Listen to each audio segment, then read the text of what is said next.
মায়েরা বলুন তো, বাড়িতে আপনারা সকালবেলায় ঘুম থেকে উঠে দরজাতে গোবর জল ছড়া দিন?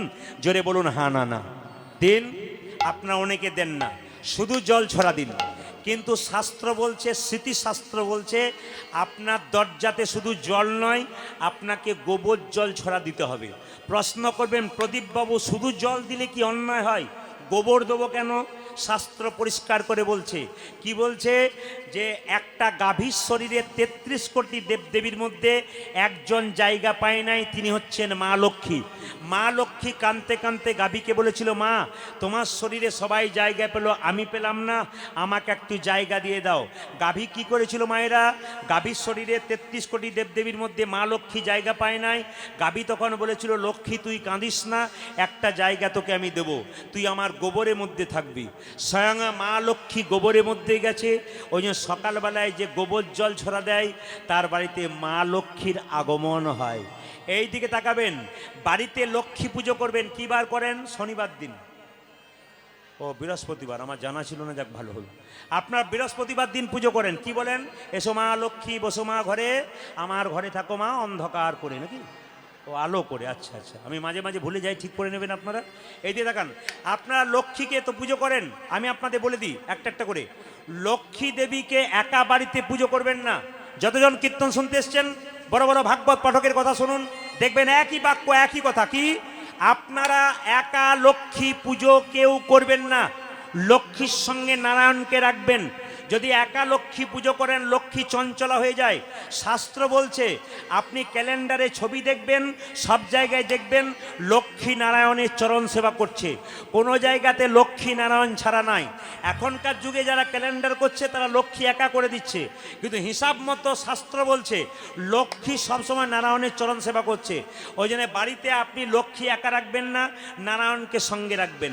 একা লক্ষ্মী রাখলে চঞ্চলা হয়ে যায়। অনেকে মায়েরা বলে না, এত টাকা পয়সা আসছে দাদা, আমার ঘরে রয়েছে না কেন? লক্ষ্মী চঞ্চলা হয়ে গেছে। আপনার বাড়িতে অনুষ্ঠান হচ্ছে, আপনি মেয়ে জামাইকে নিমন্ত্রণ করলেন, মেয়ে এলো, জামাই এলো না, মেয়ে কি করবে বলুন তো? যতই ভালো খাবার দিন, তাহলে কি কোনো পেস্টিজে লাগলো নাকি, না কিছু ব্যাপার হলো, এলো না কেন, কি ব্যাপার হয়েছে বাবা, মানে মনের মধ্যে ছটপট ছটপট করে। ঠিক সেরকম লক্ষ্মী চঞ্চল হয়ে যায় যদি নারায়ণ সঙ্গে না থাকে। আপনাদের বলতে চাই, যে যেখানে বসে আছেন, লক্ষ্মীর জন্ম কোথা থেকে মায়েরা? লক্ষ্মীর জন্ম হচ্ছে সমুদ্র থেকে। এদিকে লক্ষ্মীর জন্ম সমুদ্র থেকে, সমুদ্র থেকে লক্ষ্মীর জন্ম হলো। কিন্তু মায়েরা লক্ষ্য করবেন, যে যেখানে আছেন, লক্ষ্মীর বাহনকে, জোরে বলুন, লক্ষ্মীর বাহনকে পায়রা, হ্যাঁ, ও পেঁচা, আচ্ছা শুনতে কম পাই, পেঁচা।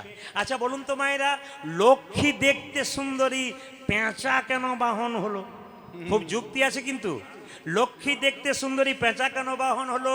অনেকে মেয়ে দেখতে যায়, মেয়ে তো নয়, যেন লক্ষ্মী দেখলাম, পয়সা নেবো না, বিনি পয়সায় ছেলের বিয়ে দিয়ে দেবো। আবার অনেকে মেয়ে দেখতে যায়, আর মেয়ে তো নয়, যেন পেঁচা দেখলাম। তাহলে লক্ষ্মী দেখতে সুন্দরী, বাহন পেঁচা কেন? তত্ত্ব শিক্ষা কি দিচ্ছে? লক্ষ্মী বলছে, আমি ধনের দেবী, আমাকে সবাই ধন চায়, তা আমি যদি কৃপা করে কাউকে ধন দিই, জেনে নিন, পেঁচা দিনের বেলায় দেখতে পায় না, রাতের বেলায় দেখতে পায়। জোরে বলুন, রাতের বেলায়। দিনের বেলায় পেঁচা কি হয়ে যায়? অন্ধ হয়ে যায়। বলছে, পেঁচা যেমন দিনের বেলায় অন্ধ হয়ে যায়, কাউকে টাকা পয়সা ধন দৌলত দেব, তুমি যেন পেঁচার মতো দিনে ধনের অহংকারে অন্ধ হয়ে যেও না, ভগবানকে স্মরণ করো। আচ্ছা মায়েরা, মা সরস্বতী দেখতে সুন্দরী, তার কণ্ঠটি ভালো। আমরা যারা কীর্তন করি, যারা গান বাজনা করে, মা সরস্বতীর আরাধনা করে। কিন্তু বলুন তো, সরস্বতী দেখতে সুন্দরী হতে পারে, তার বাহনটি হাঁস, গলাটি কত সুন্দর। হাঁসের গলা খুব ভালো নয়? হাঁসের গলা খুব ভালো নয়? ফ্যাঁস ফ্যাঁস করে, ভালো নয়? মায়েরা লক্ষ্য করুন, হাঁসের গলাটি ফ্যাঁস ফ্যাঁস, তাহলে হাঁসকে কেন বা, প্রতিটি যুক্তিযুক্ত কথা আছে। হাঁসকে কেন বাহন করলো মা? হাঁসকে বাহন করলো একটি কারণে। কেন?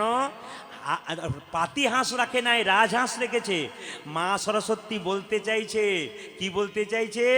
রাজহাঁসকে জল আর দুধ একসঙ্গে মিশিয়ে দাও, দুধটা খেয়ে নেবে, জলটা ফেলে নেবে, সার বস্তু খাবে, অসার বস্তু ফেলে দেবে।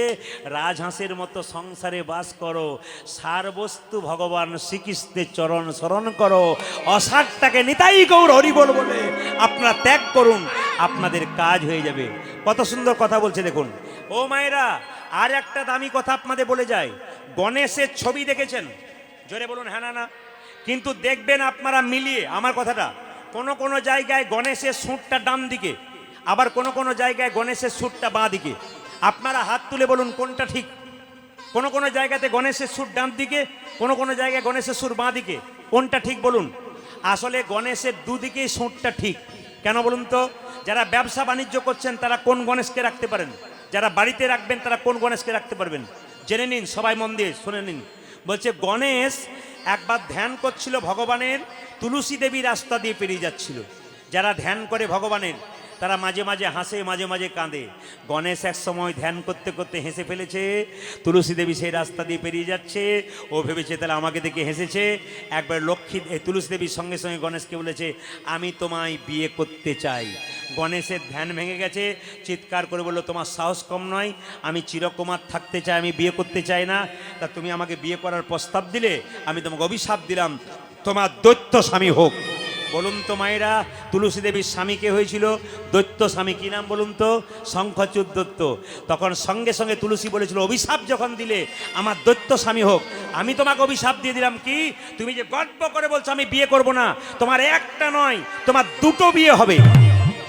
একটার নাম সিদ্ধি, একটার নাম ঋদ্ধি। তুলসী দেবী কেঁদে কেঁদে বলল, তোমার পুজোতে আমি কোনোদিন যাব না। গণেশের পুজোতে তুলসী পত্র যায় না। লক্ষ্য করুন মায়েরা, সিদ্ধি ঋদ্ধি দুটি স্ত্রী। আচ্ছা আমার দিকে তাকান, আপনারা যারা কীর্তন শুনতে এসছেন, এখানে এমনও ব্যক্তি থাকতে পারেন যাদের দুটো স্ত্রী থাকে, দুজনকে ভালোবাসে। ডান দিকে একজন, বাঁ দিকে একজন বসে আছে। যদি স্বামী বাঁ দিকে তাকায়, ডান দিকে জন কি বলবে? ওদিকে কি দেখছো? এইদিকে তাকাও। আবার যে বাঁ দিকে আছে বলছে, ওই দিকে কি তাকাচ্ছ? এইদিকে তাকাও। এখন গণেশ সুরটা সোজা করে রেখেছিল, একদিকে সিদ্ধি একদিকে ঋদ্ধি। সিদ্ধি বলছে আমার দিকে তাকাও, আমার দিকে, সুর তখন সিদ্ধির দিকে। আবার ঋদ্ধি বলছে আমার দিকে তাকাও, আমার দিকে, ঋদ্ধির দিকে। ঋদ্ধি হলো কি? শান্তি। সিদ্ধি হলো কি? ব্যবসা। সিদ্ধিদাতা গণেশ। ওই জন্য যারা ব্যবসা বাণিজ্য করেন তারা ডান দিকে যে সুর, সেই সুরওয়ালা গণেশকে আপনারা রাখবেন। আর বাঁ দিকে যে সুর, লক্ষ্মী, শান্তি, সেই শান্তি দাতা ঋদ্ধিকে আমরা কি করব না বাড়িতে রাখবো। গণেশের ছবি এইভাবে আপনারা বাড়িতে রাখতে পারেন। আপনারা সবাই বলবো, রাধা রানী কি, শ্যাম সুন্দর কি, মদন মোহন কি। মুকুন্দ সরকার বাড়িতে বসে আছে, মুসলমান নবাব হুসেন শাহ চিকিৎসা করাতে এসছে ফকির সেজে, আর মুকুন্দ গাইছে। আপনারা সবাই তালি দেবেন। কি গাইছে মায়েরা? একবার জোরসে মায়েরা উলুধ্বনি দিন তো, প্রেম সে সবাই মিলে। হ্যাঁ, বেশ বেশ বেশ, খুব ভালো লাগছে এই জন্যে, আসতে খুব ভালো লাগছে এই জন্যে আমি আসতে, বাবা এদিকে এদিকে এদিকে। কীর্তন চলাকালীন যদি কেউ গল্প করে, কীর্তন চলাকালীন যদি কোনো ব্যক্তি বা কোনো মা গল্প করে, পরিষ্কার হিসাব করে জেনে নিয়ে যান, আপনি পাপের ভাণ্ড বাড়ি নিয়ে যাবেন। আর যদি কীর্তন শুনতে শুনতে আপনি প্রেম ভক্তি সহকারে কীর্তন শোনেন, পাশে কে গল্প করছে চিৎকার করছে আপনি না শোনেন, আপনি পুণ্যের ভাণ্ডার নিয়ে বাড়ি যাবেন। আপনি কোনটা নেবেন সেটা আপনার হাতে তোলা রইল, আপনার হাতের বিচার রইল। এই জন্য আপনি জায়গা পান নাই। ভোজবাড়িতে যারা আগে আসে তারা তো জায়গা পায়, পরে এলে চেঁচামেচি করে কোনো লাভ নেই ভাই। এরপরে আপনি চান্স পাবেন, যারা আগে থেকে বসছে তারা আগে পাবে। এই জন্য সবার কাছে নিবেদন রইল, কীর্তন চলাকালীন প্রত্যেকের কাছে নিবেদন রইল, পাশে কে কোথায় গল্প করছে আপনারা শুনবেন না। কারণ প্রত্যেকটা দলের একটা সীমিত সময় আছে, সেই সীমিত সময়ের মধ্যে কীর্তন গান হয়। তবে আপনাদের এই দক্ষিণ চব্বিশ পরগনায় উলুধ্বনি দেখে আমার একটা ভালো লাগলো, আজকের এই আসরের উলুধ্বনি। আমি আজকে মনে হচ্ছে ত্রিপুরা রাজ্যকে স্মরণ করছি। ত্রিপুরাতে আমি অনেক গান করলাম, প্লেনে করে গেলাম। তো ত্রিপুরাতে বাংলা ওরা খুব একটা ভালো বলতে পারে না, কিন্তু বাংলা খুব ভালো বুঝতে পারে।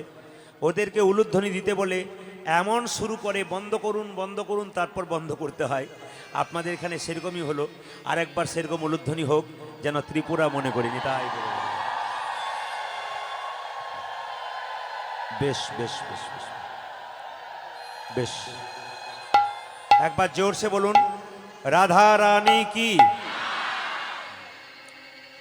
যে পরিমাণ ভক্ত হয়েছে একটু জোরে আশা করছিলাম। রাধা রানী কি। বেড়েছে, আরো বারবার চান্স আছে। শ্যাম সুন্দর কি। একটু জোরে, মদন মোহন কি।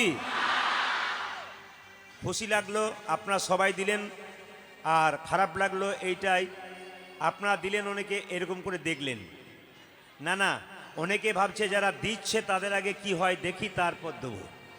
যখন দেবেন তখন আপনার ট্রেন পেরিয়ে চলে যাবে। এই জন্য সময় থাকতে দিন, নইলে ঠকবেন।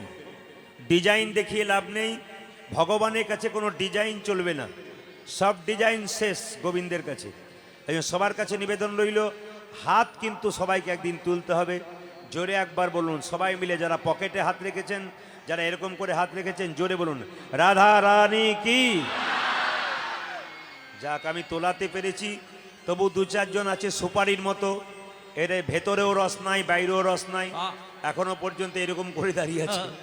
না না, আপনাদের বলি নাই, আপনারা বাংলা বোঝেন না বলে আর কি। এবার অনেকে পকেট থেকে হাত সরিয়েছে। রাধা রানী কি, শ্যাম সুন্দর কি, মদন মোহন কি।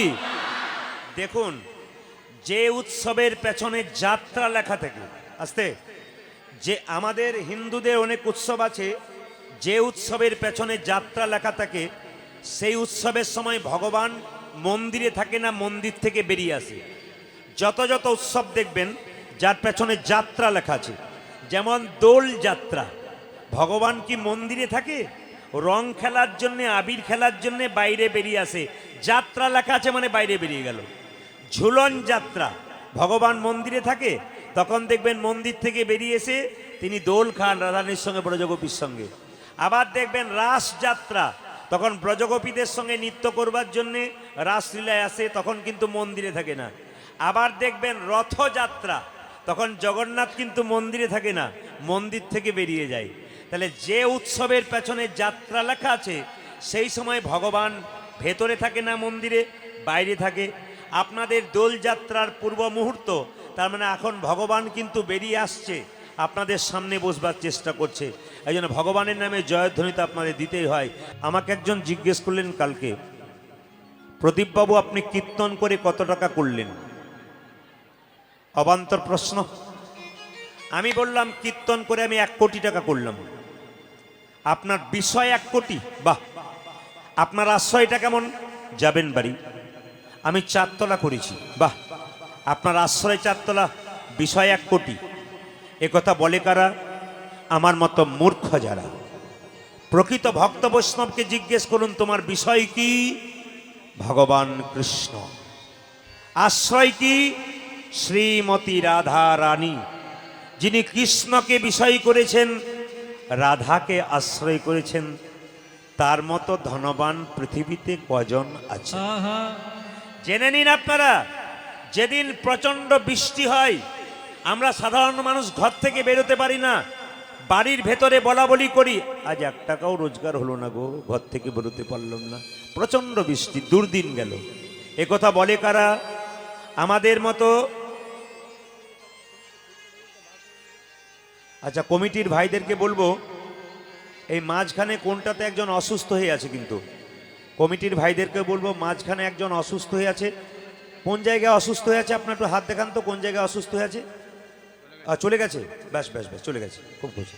ঠিক আছে, অসুস্থ ব্যক্তি সুস্থ হয়ে যাবে, চিন্তা নেই। মায়েরা, যেখানে ছিলাম, তো যেদিন দেখবেন টাকা পয়সা রোজগার হয় না আমাদের, সেদিন বলি আজকে বড় দুর্দিন, সময়টা বড় খারাপ গেল। যেদিন বৃষ্টি হয়ে যায়, টাকা রোজগার হয় না, দুর্দিন বলি। কিন্তু আমাদের জীবনের দুর্দিন সেই দিন। বৈষ্ণবের জীবনে দুর্দিন কোন দিন? ভক্তের জীবনে দুর্দিন কোন দিন? সারাদিনের মাথায় একবার হরে কৃষ্ণ নাম করতে পারবেন না, সেই দিন হচ্ছে আপনার জীবনে। এই জন্য আমি আপনাদের কাছে নিবেদন রাখবো, যে যেখানে বসে আছেন মন দিয়ে শ্রবণ করবেন। এসেছেন পৃথিবীতে, যাবেন একদিন চলে, যেতে কিন্তু হবে। সবার একটি পথ, ভগবানের চরণ। আজকে আপনি বাড়িতে কর্ম করছেন মা, আপনাকে সবাই ভালোবাসছে, আপনাকে সবাই পছন্দ করছে, যা চাইছেন তাই দিচ্ছেন। দেখে নেবেন আপনি পরীক্ষা করে, আপনার শরীরে কঠিন রোগ হয়ে যায়, 10 বার ডাক্তারখানায় নিয়ে যাবে, আপনাকে ডাক্তার জবাব দেবে, বাড়ির লোক আর ভালো চোখে দেখবে না। আপনি কতক্ষণে যেতে পারেন তার জন্য বাড়ির লোক চিন্তা করবে। তাহলে আপনি সংসারের জন্য এত কিছু দিলেন, সংসার আপনাকে কি দিল? দাদা ভাইরা দেখবেন যতক্ষণ সংসারে টাকা দিচ্ছেন সংসার আপনাকে ভালোবাসছে, আপনি টাকা দেওয়া বন্ধ করে দিন, সংসার আপনাকে ভালোবাসবে না। এর সংসার শুধু দিতে চায়, নিতে চায়, কিন্তু দিতে চায় না। এই জন্য আপনাদের কাছে নিবেদন রইল, একমাত্র গৌর গোবিন্দের চরণ যিনি সার করতে পারেন তিনিই কিন্তু ভক্ত হতে পারেন। আকাশের শোভা চন্দ্র যেমন, চন্দ্রের শোভা তারা, আকাশের শোভা চন্দ্র যেমন, চন্দ্রের শোভা তারা, নদিয়ার শোভা, বজের শোভা কৃষ্ণ যেমন, নদিয়ার শোভা গোরা, পুকুরের শোভা পদ্ম যেমন, পদ্মের শোভা অলি, হরিনামের শোভা তেমনি রে ভাই যত ভকত মন। আমি আপনাদের কাছে একটা নিবেদন রাখবো, খুব হিম্মতের সঙ্গে বলবো, হিন্দু সনাতন ধর্মকে বাঁচান, হিন্দু সনাতন ধর্মকে বাঁচান। আমি বারবার আপনাদের কাছে নিবেদন রাখবো, এই সনাতন ধর্মের যে দুর্দিন আসছে, আস্তে আস্তে আমাদের গুটিয়ে যেতে হবে। আমরা প্রতিবাদ করতে জানি না। অন্যান্য ধর্মের মানুষের বিরুদ্ধে একটা কথা বলুন, রাস্তার ধারে আপনার চামড়াটাকে তুলে দেবে, কেউ কিছু করতে পারবে না। আমাদের সাধুগুরু বৈষ্ণব পেরিয়ে গেলে লোকে ঠাট্টা করলে আমরা প্রতিবাদ করতে পারি না, লজ্জা। আমরাই আমাদের সাধুগুরু বৈষ্ণবকে দেখে ঠাট্টা করি, আমরা আমাদের ধর্মটাকে দিনের পর দিন নিচের দিকে নেমে যাচ্ছি। আমরা প্রশ্ন করছি, কোন ব্রাহ্মণ কি করলো আমার দেখে লাভ নেই, কোন বৈষ্ণব কি করলো আমার দেখে লাভ নেই। আমার প্রশ্ন, যে যেমন কর্ম করবে সে সেমন ফল ভোগ করবে। যেন এমন কিছু কথা আসরে না বলা হয় যে কথাটা বলে আমাদের হিন্দু ধর্মকে ছোট করা হয়। আমাদের সনাতন ধর্মকে বড় করতে হবে। মহাপ্রভু যেটা করে গেছেন তাকে সম্মান দিতে হবে। এই দেখুন, বিবেকানন্দ যেটা করেছেন সেটাকে সম্মান দিতে হবে। আমাদের বড় বড় পণ্ডিতরা যেটা করেছেন সেটাকে সম্মান দিতে হবে। আপনাদের সবাইকে এক কণ্ঠে বলতে হবে, নিতাই চাঁদ কি। কাল সকাল থেকে একজন একজনকে দেখলে জয় নিতাই বলুন, সবাই মিলে জয় নিতাই বলুন। এই দেখুন, ডক্টর মহানামব্রত ব্রহ্মচারী তিনি একটা কথা বলেছেন, ইটের ওপরে ইট সাজালে দেওয়াল তৈরি হয় না, ইটের ওপরে ইট সাজালে পাঁজা তৈরি হয়। ইট আর ইটের ফাঁকে মশলা দিতে হয়, তবে দেওয়াল তৈরি হয়। অনেকগুলো ভক্ত একসঙ্গে কীর্তন শুনছে বলে সনাতন ধর্ম তৈরি হয়েছে তা নয়।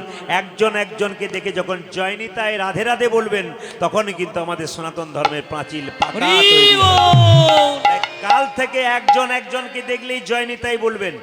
আপনি হোয়াটসঅ্যাপে মেসেজ করছেন, জয় নিতাই বলুন। সকালবেলায় আপনি বন্ধু বান্ধবীকে যাকেই বলছেন না কেন, যা কিছু কথা লিখছেন, নিচে একটু হরে কৃষ্ণ বা জয় নিতাই লিখুন। আপনার মোবাইলের রিংটোনটাকে আপনি চেঞ্জ করে দিন, হিন্দি সিনেমার গান নয়, বাংলা সিনেমার গান নয়, হরে কৃষ্ণ মহামন্ত্র কিংবা ভজন গীতি দিয়ে দিন। যেটা শুনলে ওরও মন ভালো হবে, আপনারও মন ভালো হবে। এরকম কাজ যদি আমরা কিছু করতে পারি, আমাদের জীবনটাকে আমরা ধন্য করতে পারবো। সবার কাছে আমার নিবেদন রইল, নিতাই চাঁদের কৃপা না হলে গৌর কৃপা পাওয়া যায় না। আমরা আসল জিনিসটাকে মানছি না কেন বলুন তো?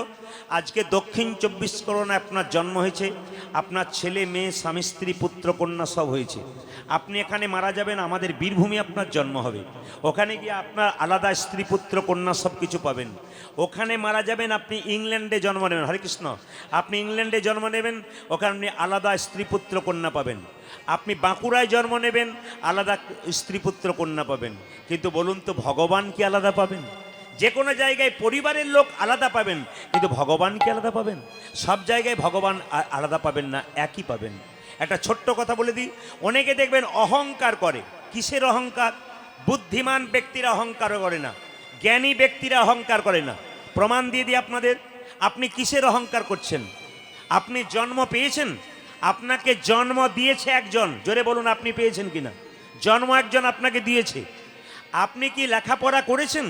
আপনাকে একজন লেখাপড়া করিয়েছে। আপনি কি চাকরি পেয়েছেন? আপনাকে একজন চাকরি দিয়েছে। আপনি যখন মারা যাবেন তখন কি আপনি নিজে যেতে পারবেন? তখন আপনাকে নিয়ে যাবে অন্যজন। আপনার বলতে কি রইল? সবই তো অন্যের, আপনার কি আছে? আপনি যা করলেন তা কি নিয়ে যাবেন? বুদ্ধিমান ব্যক্তিরা কেন অহংকার করে না? আপনি এত টাকা পয়সা রোজগার করলেন সংসারের জন্য, চিন্তা করবেন চাল ডাল কাপড় জামা জিনিসপত্র সব কিছু আপনি করলেন, কিন্তু যেটি ভগবান দিলেন সেটি আপনার নেওয়ার মতো ক্ষমতা নাই। অক্সিজেন যেটা ভগবান দিচ্ছে, কিছু মনে করবেন না, অক্সিজেন কিনতে পাওয়া যায়। করোনার সময় একটা অক্সিজেন সিলিন্ডারের দাম কত আপনারা হিসাব করেছেন? তাও আবার পাওয়া যাচ্ছিল না। এখন ভগবান যে অক্সিজেনটা ফ্রি দিচ্ছে, প্রত্যেকের নাকে যদি একটা করে মিটার বসে দেওয়া হয়, তার বিল দিদি সরকার শোধ করতে পারবে না, দাদা সরকার শোধ করতে পারবে না, আমেরিকার বারাক সরকার শোধ করতে পারবে। দিনের বেলায় এমন একটা লাইট ভগবান জ্বালিয়ে দিয়েছে আকাশের মধ্যে, যে লাইটটা জ্বললে সব লাইট বন্ধ হয়ে যায়। ওর বিল যদি দিতে পারে কোনো সরকার, কারো ক্ষমতা আছে? তাহলে তিনি যেটা দিয়েছেন সেটার কথা আমাদের চিন্তা করতে হবে। একটি বাচ্চা জন্ম নেবার পর কি খাবে কেউ ভেবেছেন? আপনারা কি হরলিক্স ল্যাকটোজেন ন্যাস্ট্রোজেন বাড়িতে এনে রেখেছেন? কেউ আনেননি। ভগবান মায়ের স্তনদুগ্ধে এমন মধুভাণ্ড দিয়েছে যা পৃথিবীর আর কোথাও নাই। মায়ের স্তনের দুগ্ধটা খুব একটা ঠান্ডা নয় যাতে বাচ্চার সর্দি লেগে যাবে, খুব গরম নয় যাতে তার গরমে জিভ পুড়ে যাবে, খুব মিষ্টি নয় যাতে সুগার হয়ে যাবে, খুব টক নয় যাতে অম্বল হয়ে যাবে। নদীর মধ্যে দিলেন জল, গাছের মধ্যে দিলেন ফল। ইনি আমাদের জন্য এত কিছু করলেন, আমরা তার জন্য কি করলাম? যদি কেউ আমাদের জন্য কিছু করে তার জন্য আমরা কিছু করতে না পারি, আমাদের অকৃতজ্ঞ বলা হয়। তাই সবার কাছে নিবেদন রইল, অহংকার কিসের করবেন? এখনই আছেন, এখনই নাই। কীর্তন শুনতে এসছেন, গ্যারান্টি আছে আপনি বাড়ি যেতে পারবেন? একজন হাত তুলে বলুন তো যে আমি বাড়ি যেতে পারবো। আপনার গ্যারান্টি নেই আপনি বাড়ি যেতে পারবেন। শুধু তাই নয়, জেনে রাখুন, রাত্রিবেলায় শোবেন, সকালবেলায় চোখ খুলবেন, গ্যারান্টি নাই। যদি চোখ খোলেন আপনার সকাল হবে, আর চোখ যদি না খোলেন আপনার জীবনে পরকাল হবে। শুধু তাই নয়, এও জেনে রাখুন, ট্রেন আসবার সময় সিগন্যাল দেয়, আমরা জানতে পারি ট্রেন আসে। মৃত্যু আসবার সময় কোনো সিগন্যাল দেয় না, যে কোনো মানুষের জীবনে যে কোনো মুহূর্তে আসতে পারে। মায়েরা, ত্রেতা যুগে রামচন্দ্র, ভাই হলো লক্ষ্মণ, দাপরে তিনি হলেন কৃষ্ণ, একজন হলে বলরাম। নিতাই হলো বড় ভাই, গৌর হলো ছোট। মায়েরা, যিনি ত্রেতা যুগের রামচন্দ্র, তিনি দাপরে হয়ে গেলেন কি? জোরে বলুন। তিনি হয়ে গেলেন কৃষ্ণ। আর যিনি ত্রেতা যুগের লক্ষ্মণ, তিনি হয়ে গেলেন বলরাম। ভাই কেন দাদা হলো, দাদা কেন ভাই হলো? এমন কি কর্ম করেছিল যার জন্য দাদা ভাই হয়ে গেল, ভাই দাদা হয়ে গেল? তত্ত্ব শুনতে হবে। একটু হাত তুলে বলবেন আপনারা, রামচন্দ্র কত বছরের জন্য বনবাসে গিয়েছিল? 27 বছরের জন্য। যাক, ভাগ্যিস আপনারা এসেছিলেন, নাহলে আমি জানতে পারতাম না। 14 বছরের জন্য। রামচন্দ্র কত বছরের জন্য বনবাসে গিয়েছিল? আমি মাঝে মাঝে এক একটা করে ভুল বলে দেবো, যদি আপনারা ঠিক করেন তাহলে ঠিক আছে, আর যদি বলে দিই, যখন বললাম 27 ধীরে, যখন বললাম 27 বছরের জন্য, তখন 2-4 জন মা বলছে কি ভক্তি ভরে বলছে। আপনি কি আর ভুল বলবেন? এইদিকে তাকান, 14 বছরের জন্য বনবাসে গিয়েছিল। এইদিকে তাকান। এবার আসতে মায়েরা, 14 বছরের জন্য বনবাসে গেল। একটু লক্ষ্য করুন, রামচন্দ্র সীতা বনবাস থেকে লক্ষ্মণ যখন ফিরে এলো 14 বছর পর, তখন রামচন্দ্র রাজা হলো, একজন কিন্তু তার পাশে ছাতা ধরে দাঁড়িয়েছিল। বলুন তো কে? জোরে বলবেন কে? লক্ষ্মণ। শুনতে হবে আপনাদের। লক্ষ্মণ ছাতাটাকে ধরে দাঁড়িয়ে আছে। রামচন্দ্রের রাজ্যাভিষেক হচ্ছে, হঠাৎ লক্ষ্মণ অচৈতন্য হয়ে মাটিতে পড়ে গেল। রামচন্দ্র চিৎকার করে বলল, লক্ষ্মণ, আমি এতদিনে বুঝলাম তোমার ভেতরে কি ইচ্ছা ছিল। তোমার রাজা হবার ইচ্ছা ছিল, আগে বলতে পারতে। আমি রাজা হয়ে গেলাম, তুমি চালাকি করে অচৈতন্য হয়ে পড়ে গেলে, তার মানে তোমার রাজা হওয়ার ইচ্ছা ছিল? ছি, তুমি আমাকে আগে বলতে পারতে। লক্ষ্মণ তখন অচৈতন্য অবস্থায় পড়ে আছে। সবাই মিলে ঢাক ঢোল বাজিয়ে যখন লক্ষ্মণকে জাগানো হলো, লক্ষ্মণ কেঁদে কেঁদে বলল, দাদা, তুমি রাজা হয়েছ বলে আমি আনন্দ পেয়েছি। তুমি যদি রাজা না হতে আমার তো আনন্দ হতো না। তবে তুমি ঘুমিয়ে পড়লে কেন? অচৈতন্য হয়ে গেলে কেন? দাদা, আমি যতদিন বনবাসে ছিলাম 14 বছর ঘুমাই নাই। এইদিকে তাকাবেন, 14 বছর ঘুমাই নাই। আমি 14 বছর কিছু খাই নাই। আমি 14 বছর নারী মুখ চুপ করো, তোমার সাহস কম নাই। তুমি 14 বছর নারী মুখ দর্শন করো নাই? সীতার কাছে ছিলে? তুমি 14 বছর খাও নাই, না খেয়ে মানুষ থাকে কি করে? দাদা আমি 14 বছর খাই নাই, আমি 14 বছর ঘুমাই নাই। কোনো মতে যখন বিশ্বাস হচ্ছে না, ছুটে এলো কে? গুরুদেব বশিষ্ঠ মুনি। রামচন্দ্র তুমি পূর্ণব্রহ্ম ভগবান হতে পারো, তোমাকে আমি শিখিয়ে দিচ্ছি। লক্ষণ 14 বছর ঘুমায় নাই। লক্ষণকে জিজ্ঞাসা করা হলো কি করে ঘুমাও নাই? এইদিকে লক্ষণ বলছে, দাদা সীতা মার তুমি যখন 14 বছরে বনবাসে গেলে আমি তোমাদের সঙ্গে গেলাম।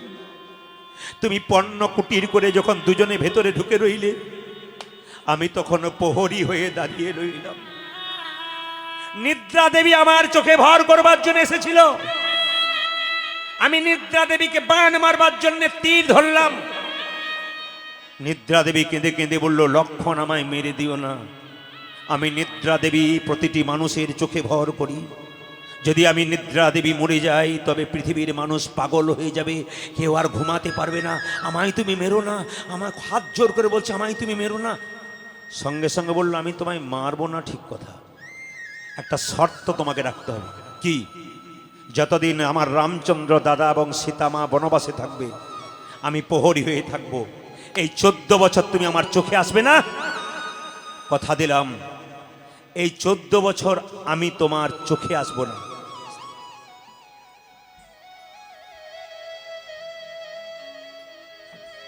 এই 14 বছর আমি তোমার চোখে আসবো না। আস্তে বসুন, একটু শুনে নিন, একবার বসুন।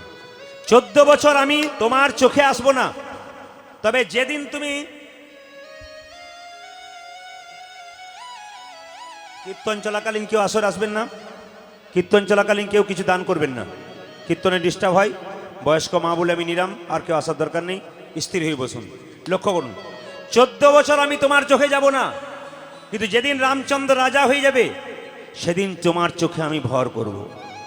দাদা 14 বছর নিদ্রা দেবী আমার চোখে আসে নাই, আজ তুমি রাজা হয়েছ, আমার চোখে নিদ্রা দেবী ভর করেছি। রামচন্দ্র চুপচাপ হয়ে গেল। তুমি 14 বছর কিছু খাওনি না? যদি খাওনি তাহলে আমি যে বন থেকে ফল সংগ্রহ করে তোমার হাতে দিয়েছিলাম তুমি খাওনি কেন? দাদা তুমি যে বন থেকে ফল এনে বলেছিলে লক্ষণ ফল ধরো, তুমি তো বলো নাই লক্ষণ ফল খাও। যদি খেতে বলতে তাহলে আমি খেতাম। কত বড় ভাই দেখুন, কত মনুষ্যত্বের। বলছে কি লক্ষণ ফল ধরো, তুমি তো বলো নাই ফল খাও। তুমি যদি বলতে ফল খেতে আমি খেতাম। আমি 14 বছর কিছু খাই নাই দাদা। প্রমাণ দিতে পারবে? হ্যাঁ দেবো। হিসাব দেখাও। হনুমান তুমি তুনটা নিয়ে এসো তো, ফলগুলো নাই, ফলের বীজগুলো আছে। হনুমানের অহংকার হয়ে গেল, গন্ধমাদন পর্বত তুলে এনেছে, তুন তুলতে পারবো না। তুন মানে কি বুঝতে পেরেছেন? এখানে যে তীর ধনুকগুলো থাকে, তীরগুলো থাকে, সেই তুনটাকে তুলতে গেছে, তুলতে পারছে না। রামচন্দ্রকে স্মরণ করলো হনুমান, তুন তুলে নিয়ে এলো। 14 বছরের ফল জমা আছে বাবা, কিন্তু 7 দিনের ফল কম। গুনবেন আপনারা। রামচন্দ্র বলছে 7 দিনের ফল কম কেন? 14 বছর ফল খাওনি মেনে নিলাম, হিসাব আছে, কিন্তু তুমি 7 দিনের ফল খাওনি। 7 দিনের ফলের হিসাবে দাও। শোনো দাদা, রামচন্দ্র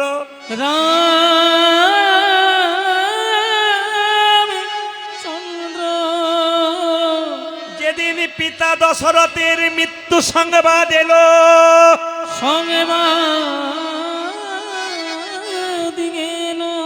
সেই দিন আমরা কেউ ফল খাই না।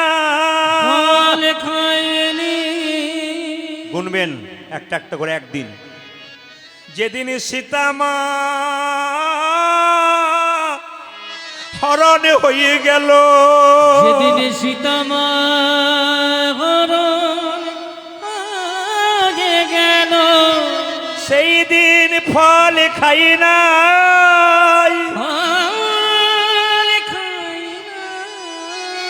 কদিন হলো? কদিন হলো? আঙ্গুল ইশারা করে দেখান। 2 দিন। যেদিন রাবণ মায়া সীতা তৈরি করে সীতার মস্তকটাকে ছেদন করে সোনার পাত্রে দেখিয়েছিল, সেই দিন আমরা ফল খাই না।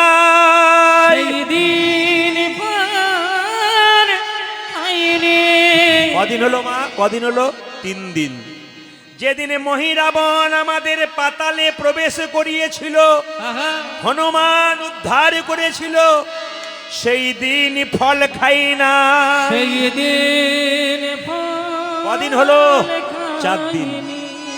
যেদিন রাবণের শ্বশুর ময়দানব ইন্দ্রজিৎকে দিয়ে আমার বুকে শক্তিশাল মেরেছিল, সেই দিন দুঃখে কেউ আমরা ফল খাই নাই। ফল খাইনি। কদিন হলো? 5 দিন। 6 নম্বর দিনটা কোথায়? যেদিন আমাদের নাগ পাশে বন্ধন করলো, গরুর এসে মুক্তি করলো, সেই দিন ফল খায় নাই। কদিন হলো? 6 দিন। 6 দিন দুঃখের জন্য খায় নাই, আর একদিন দাদা আনন্দে খায় নাই, যেদিন রাবণকে বধ করে সীতা মাকে উদ্ধার করেছিলাম, সেই দিন ফল খায় নাই।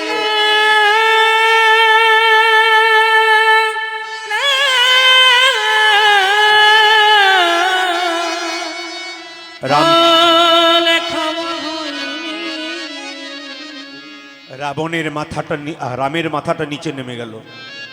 আমি একটা জিনিস জিজ্ঞেস করি, কি আগে বলো তো, তুমি 14 বছর সীতার সঙ্গে ছিলে, সীতার মুখ দেখো নাই? দেখি নাই। প্রমাণ কি? হনুমান ছুটে এসে বলল, রামচন্দ্র প্রভু, লক্ষণ কাকা দেখে নাই, তার প্রমাণটা কি জানো? বলে কি? এই দেখো, আমি প্রমাণ দেবো। সীতা মাকে যখন রাবণ হরণ করে নিয়ে যাচ্ছিল, সীতা মা তখন কি করেছিল আপনারা সবাই জানেন? মাথার মুকুট, কানের দোল, গলার মালা, হাতের বালা, পায়ের নুপুর ফেলতে ফেলতে গিয়েছিল। লক্ষণ একটা পাত্রের হনুমান একটা পাত্রের মধ্যে এনে লক্ষণকে দেখেছিল, দেখো সীতা মা হরণ হয়ে গেল, এই দেখো গলার হার, এই দেখো মাথার চূড়া, এই দেখো হাতের বালা, এই দেখো গলার মালা, এই দেখো। সব কিছু দেখে চিনতে পারল না। যখন সীতা মায়ের পায়ের নুপুরটা দেখেছে, তখন চিনতে পেরেছে। বুঝলাম, শতদিন সীতা মায়ের মুখ দেখে নাই, শুধুমাত্র চরণ দর্শন করেছিল। আমি নাহি চিনি সীতা, আরকে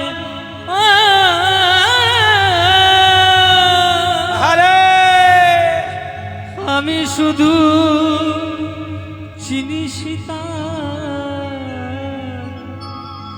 শ্রীচরণের নূপুর। রামচন্দ্র লক্ষণের হাত দুটো ধরে বলে, লক্ষণ, তুই যদি ছোট না হতিস, আমি তোকে একটা প্রণাম করতাম। তবে এই যুগে তো হলো না। আগামী দাপরে কি হবে জানিস? আগামী দাপরে তুই হবি বলরাম, আমি হব কৃষ্ণ।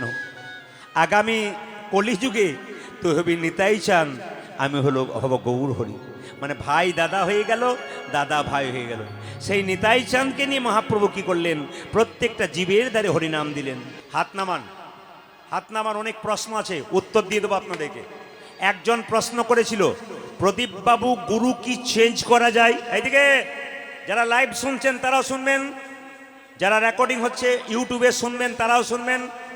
একবারে পরিষ্কার বচন বলে যাই, গুরু কি চেঞ্জ করা যায়? অবশ্যই যায়। সৎগুরু যদি হয় তবে তাকে চেঞ্জ করা যায় না, পরিবর্তন করা যায় না। সৎগুরুকে পরিবর্তন করলে পাপ হয়। কিন্তু গুরু যদি অসৎ হয়, আপনি গুরুকে চেঞ্জ করতে পারেন। ডাক্তার দেখাতে গেছেন, আপনার রোগ ভালো হচ্ছে না, আপনি ডাক্তার পরিবর্তন করবেন না। আপনি গুরু মন্ত্র নিয়েছেন, গুরু আপনার ভালো নয়, স্বভাব ভালো নয়, চরিত্র ভালো নয়, আপনি সেই গুরুর কাছে মন্ত্র নিলে আপনার পথ খারাপ হবে, আপনি অবশ্যই তাকে বিতাড়িত করবেন। আমি আপনাদের একটা ছোট্ট কথা বলি, লাইভ শুনছে অনেকেই, দেখতে পাচ্ছে অনেকেই, এইদিকে তাকান আস্তে। মালদা জেলায় কয়েকদিন আগে গান করছিলাম, একটি মেয়ে পরিষ্কার আমার বাসাতে এসে একটা কথা বলছে, দাদা কিছু মনে করবেন না, আমি আমার শ্বশুরকে বলি নাই, শাশুড়িকে বলি নাই, স্বামীকে বলি নাই, আপনাকে বললাম। কি? গুরু মন্ত্র নিয়েছিলাম একজনের কাছে বাবা, আমার 7 বছর হলো বাচ্চা হয় না। ভালো করে শুনবেন, এরকম চরিত্রের মানুষ আপনাদের পাশে পাশে ঘুরছে, নির্বাচন করবেন, এগুলোকে তাড়বেন, এগুলোকে বিতাড়িত করবেন। এগুলোকে না তাড়ালে আমাদের হিন্দু সমাজ তৈরি হবে না। লক্ষ্য করুন, মেয়েটি এসে বলছে, আমার স্বামীকে বলল আমার বাড়িতে ওকে পাঠিয়ে দাও, ওর বাচ্চা হচ্ছে না, ওর বিধান আমি দিয়ে দেবো। আপনাদের সামনে বলতে আমার লজ্জা হয়। তিনি মাথা নিচু করে বললেন, বাড়িতে ঢুকিয়ে যে ব্যবহারটা আমার সঙ্গে করেছে, আমি কাউকে বলতে পারি নাই দাদা আপনাকে বললাম আমার কি পাপ হয়ে গেল? আমার পাপ তো তোমার হয় নাই। সেই গুরুকে কি আর রাখবো? আমি বললাম এখনই ত্যাগ করো, মন থেকে সরিয়ে দাও। সেই গুরুকে রাখবেন না যে গুরু আপনার কাছে লোভী হয়ে ছুটে আসবে। আমার দিকে তাকাবেন। গুরু মানে কি? গু মানে অন্ধকার, রু মানে আলো।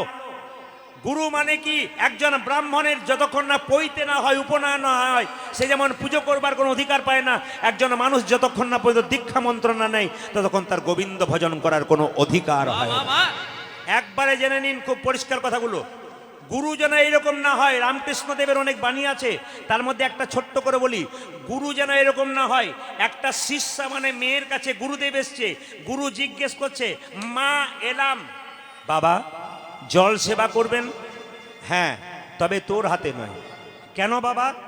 আমি 1 বছর আগে আপনার কাছে মন্ত্র নিয়েছি, আপনি আমার হাতে জল সেবা করবেন না কেন? তোরা কোনো ভজন সাজন পাকা হয়নি। আমি আপনার কে? বলে মেয়ে। তা আমি যদি মেয়ে হয়, আপনার মেয়ের বাড়িতে জল খান না? বলে খাই। তাহলে আমার হাতে খাবেন না কেন? তোদের কোনো সাধন ভজন হয় নাই। তোর মেয়েটি কত চালাক দেখুন। গুরু যদি যায় ডালে ডালে, শিষ্য যায় পাতায় পাতায়।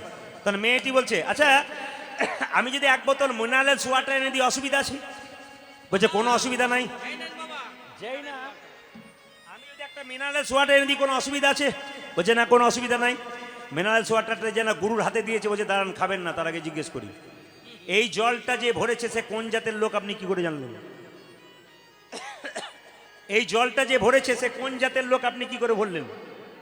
এই জলটা যে ভরেছে সে যে পায়খানা কাপড়ে ভরে না, আপনি কি করে বুঝলেন? এই জলটা যে ভরেছে তার হাতে বড় বড় নখ ছিল না, আপনি কি করে বুঝলেন? গুরু কুপকার। এক কাজ কর, রান্না বান্না করে নিজে খাবো, তুই আমাকে গ্যাস সিলিন্ডার এনে দে। যখনই গ্যাস সিলিন্ডারটা এনেছে তখন জিজ্ঞেস করছে আচ্ছা গুরুদেব, যে গ্যাস সিলিন্ডারটা আপনাকে দিলাম কালকে তাতে মাছ মাংস রান্না হয় না, আপনি কি করে জানলেন? তাহলে এক কাজ কর, অত দরকার নেই, তোর বাড়িতে কিছু মুড়ি দিয়ে দে, মুড়ি চিবিয়ে পালিয়ে যাবো। বলছে মুড়ির কলে গিয়ে একবার দেখেছেন? বলে যাই না। দেখবেন। বলে কেন? যত না হাতে নাড়াচাড়া করে তার চাইতে পায়ে বেশি নাড়াচাড়া করে, আপনি খাবেন কি করে? এইরকম গুরু যদি আপনাদের হয় তাহলে এই গুরুকে আপনাকে ত্যাগ করতে হবে। জোরে বলুন রাধা রানী কি, শ্যাম সুন্দর কি, মদন মোহন কি, হরিবাসর কি, সাধুগুরু বৈষ্ণব কি। গুরু মন্ত্র ভজন করার নিয়মটা বলে দিই, যে যেখানে বসে আছেন গুরু মন্ত্র ভজন করবেন 3 বার ত্রিসন্ধ্যা। আপনারা সবাই জেনে নিন আমাদের জীবনে 24 ঘন্টার মধ্যে 3টে সন্ধ্যা আছে। প্রথম সন্ধ্যা কোনটা? সূর্য ওঠার 1 ঘন্টা 36 মিনিট আগে পর্যন্ত যিনি ঘুম থেকে উঠে মন্ত্র ভজন করেন, এটা একটা সন্ধ্যা। আর একটা সন্ধ্যা কখন মা? যখন দুপুরবেলায় সূর্যের আলোটা ঠিক সূর্যটা মাথার ওপরে, তখন একটা সন্ধ্যা, আপনি গুরুমন্ত্র ভজন করবেন। আর একটা গুরুমন্ত্র ভজন করার সময় কখন? ঠিক সন্ধ্যাবেলাতে, উষাকাল, সূর্য ডুবলো, অন্ধকার নেমে আসছে, ওই মাঝখানটাতে গুরুমন্ত্র ভজন করার সময়। একটা ভালো সম্পদ আপনাদের দিয়ে যায়। যে আসনের ওপরে আপনারা গুরুমন্ত্র ভজন করছেন, সবাই আমার দিকে তাকিয়ে নিন। যে আসনের ওপরে আপনি গুরুমন্ত্র ভজন করছেন, আসনটা তোলার সময় 1 গণ্ডূষ জল নেবেন, সেই জলটা আসনের নিচে ছড়িয়ে দেবেন, তারপর 2 চোখে লাগিয়ে দেবেন। কারণ আপনি যে ফলটা পাবেন সেই ফলটা গুরুমন্ত্র জপ করার ফল ইন্দ্রদেব চুরি করে নিয়ে যেতে পারে। যাতে চুরি করতে না পারে প্রত্যেকের কাছে নিবেদন রইল, যে আসনে বসে আপনি গুরুমন্ত্র জপ করবেন সেই আসনটা তোলার সময় আসনের নিচে 1 গণ্ডূষ জল ছুঁড়ে দেবেন। তারপর জল ছোড়ার পরে সেই জলটা আপনি 2 চোখে লাগিয়ে দেবেন। ব্যাস, ইন্দ্রদেব যে চুরি করে নেয়, চুরি আর করতে পারবে না। আপনাদের সামনে তত্ত্বের সম্মান নিয়ে শুধুমাত্র একটা কথাই বলতে চাই, আপনার প্রেম সে একটাবার বলুন রাধা রানী কি, শ্যাম সুন্দর কি, মদন মোহন কি। এইবার একটা চৈতন্য চরিত গ্রন্থের কথা বলবো, একটু মন দিয়ে শুনবেন যে যেখানে বসে গেছেন। নিমাই সন্ন্যাস নিয়েছিল কত বছর বয়সে? জোরে বলুন 24। বিষ্ণুপ্রিয়ার বয়স কত ছিল মা? 14। এই 14 বছরের মেয়েটা শিখিয়ে দিল স্বামী ভক্তি কাকে বলে। আজকালকার মেয়েদের স্বামী ভক্তি তো নিউ ডিজাইনের। বাবা বলবো না, বাদ দিয়ে দেবো, একটু বলে দিই। 2-4 জন মেয়ে বলছে বলার দরকার নাই, কিন্তু দাদারা বলছে বলুন বলুন, আপনি না বললে কাজ হবে না। আমি বলে যাই, আজকালকার মেয়েদের স্বামী ভক্তি নিউ ডিজাইনের। শ্বশুর মশাই বসে আছে আর তার সামনে মেয়েটি তার স্বামীকে ডাকছে, এই তাপস। কি ডিজাইনের ডাক, যখন ঠাকুমার নাতিকে ডাকছে একটু লজ্জা পর্যন্ত করছে না। আমরা নাম ধরে ডাকছি, কত লজ্জা। ও মায়েরা, যে যেখানে বসে আছেন মন দিয়ে শুনবেন। আমার কাকিমা বেঁচে আছেন 65 বছর বয়স, আমার মা বেঁচে আছেন 75 বছর বয়স। এরকম অনেক মা আছেন যারা স্বামীর নাম করে না। আমার কাকিমা গুরু মন্ত্র নাই নাই বললো, প্রদীপ তোর তো ইউটিউবে প্রচুর গান শুনি, একটা কথা বলি, আমি মন্ত্র নি নাই, গুরুকে ডেকে দিয়ে মন্ত্র নেব। আমার গুরু বাবাকে ডাকলাম মন্ত্র দেওয়ার জন্যে, গুরু বাবা মন্ত্র দিলেন, মন্ত্র দিয়ে চলে গেলেন। আমি কীর্তন করে 10 দিন পর বাড়ি ঢুকলাম, সঙ্গে সঙ্গে জিজ্ঞেস করছে, বাবা প্রদীপ সবই তো ভালো হলো, গুরুদেব বলেছে গুরু মন্ত্র জপ করবি, তার আগে মহামন্ত্র হরে কৃষ্ণ মহামন্ত্র জপ করবি। আমার বললাম কোনো অসুবিধা নেই, তুমি করে যাও। বলছে সেই জায়গাতে অসুবিধা হয়ে যায়। বলে কোন জায়গাতে? গুরু মন্ত্র জপ করবার আগে আমি বলি, কিন্তু বলতে গিয়ে থেমে যাই। বলে কোথায় থেমে যাও? হরে কৃষ্ণ কৃষ্ণ কৃষ্ণ হরে হরে। তারপর তোর কাকার কি নাম বটে তুই তো জানিস রে? কাকার কি নাম? জোরে বলুন, কাকার কি নাম? রাম নাম বটে। আমি বললাম কাকিমা কোনো অসুবিধা নাই, তুমি রাম নাম বলতে পারো। বলছে তুই যতই কীর্তন করার লোককে বোঝা, আমি কিন্তু বলবো না। বললাম কাকিমা তুমি বলতে পারো স্বামীর নাম, কোনো অসুবিধা নেই। বলছে আমি বলবো না। বলে তাই তুমি মন্ত্র ভজন করবে কি করে? বলছে তুই তো জানিস 7টা ছেলে মরে যাওয়ার পর একটা ছেলে হয়েছে, ছেলেটার নাম ফেলা। আজ থেকে আমি এরকম করে ভজন করব, হরে কৃষ্ণ কৃষ্ণ কৃষ্ণ হরে হরে। হরে ফেলার বাবা, হরে ফেলার বাবা, ফেলার বাবা, ফেলার বাবা, হরে। বাবারে কাকিমা তোমার ঘটে কি বুদ্ধি আছে গো? আমার এই বুদ্ধি না থাকলে হয় কখনো? বলছে এত সোজা নয়, আমারও বুদ্ধি কম নাই। উনি বললেন যে বলুন রাধা রানী কি, শ্যাম সুন্দর কি। নিমাই সন্ন্যাস নিল কত বছর বয়সে? জোরে বলুন 24। বিষ্ণুপ্রিয়ার বয়স কত? 14। এইদিকে নিমাই যেদিন থেকে সন্ন্যাস নিয়ে চলে গেল বাবা, সেদিন থেকে বিষ্ণুপ্রিয়া 14 বছরের মেয়েটা, মানে আপনাদের নস্কর পাড়াতে কীর্তন হচ্ছে কিছু মনে করবেন না, লক্ষ্য করবেন যে মেয়েটা ক্লাস 9-এ পড়ে তার 14 বছর বয়স হয়, ওই মেয়েটা শিখিয়ে দিল স্বামী ভক্তি কাকে বলে। যেদিন থেকে নিমাই সন্ন্যাস নিয়ে গেছে সেদিন থেকে বিষ্ণুপ্রিয়া ভোর 4টের সময় ঘুম থেকে উঠে, কি গ্রীষ্ম কি বর্ষা কি শরৎ কি হেমন্ত, গঙ্গাতে স্নান করে ভোর 4টের সময় ভিজে কাপড়ে সন্ধে 6টা পর্যন্ত হরে কৃষ্ণ মহামন্ত্র ভজন করে।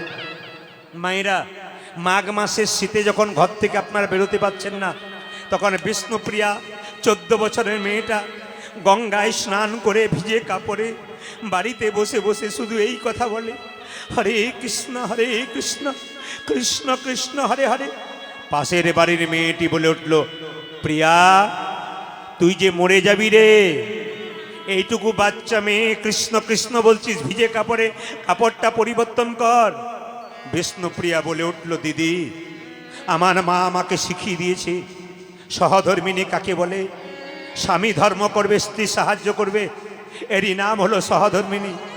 আমার স্বামী যদি কৃষ্ণ বলে কেঁদে কেঁদে চলে যায়, আর আমি যদি পেছনে পেছনে কৃষ্ণ বলে না কাঁদি, আমার স্বামীর যে কৃষ্ণ কৃপা হবে না, আমার স্বামীর যে গোবিন্দের কৃপা হবে না।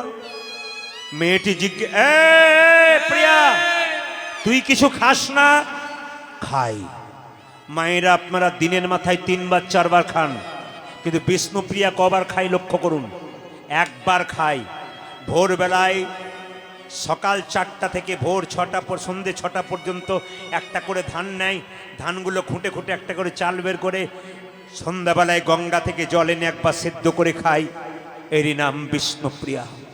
মায়েরা, ত্যাগ নইলে ভগবানকে পাওয়া যায় না, ভোগে ভগবানকে পাওয়া যায় না।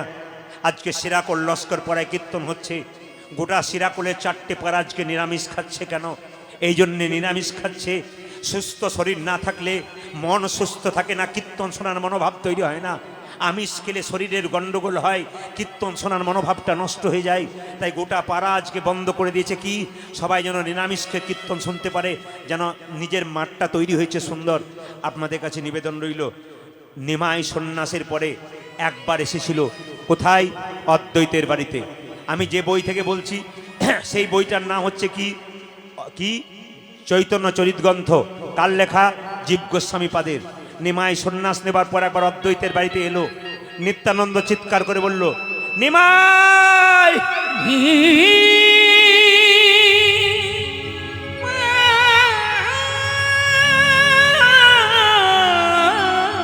নিমাই বাড়ি ফিরে চল। নিমাই কেন? তোর মা যে কেঁদে কেঁদে পাগলিনী হয়ে গেছে, তোর বিষ্ণুপ্রিয়া তদপ্রায়। নিমাই বলল, দাদা, যে একবার সন্ন্যাস নেয় সে বাড়ি ফিরে যায় না। তবে আমার মায়ের যদি আমাকে দেখতে ইচ্ছে হয়, নবদ্বীপের নরনারী সবাই আমার মা আমাকে দেখতে আসবে, একজন যেন দেখতে না আসে। জোরে বলুন তো কে? জোরে বলুন কে? বাহ, আমি এই জন্যে খুশি আপনারা এক বাক্যে একসঙ্গে বলেছেন। নিমাই বলল, নবদ্বীপে নরনারী তথা আমার মা সবাই যেন আমায় দেখতে আসে, একজন যেন দেখতে না আসে। বিষ্ণুপ্রিয়া নিত্যানন্দ ছুটে এসে বলল, মা, তোমার নিমাই এসেছে।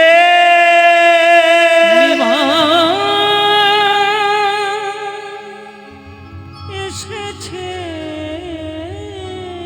মা চিৎকার করে বলল, আমার নিমাই এসেছে। ও বৌমা, এ ভালো করে সেজে না আমার নিমাই। মায়েরা, বহুদিন পরে স্বামী যদি আসে, কোনো স্ত্রী শুনতে পায়, তার অবস্থা কেমন হয়ে যায়, পাগলিনী হয়ে যায়। এইদিকে তাকাবেন, এদিকে। বিষ্ণুপ্রিয়া পাগলের মতো ছটফট করছে। এতদিন পরে আমার প্রভু এসেছে।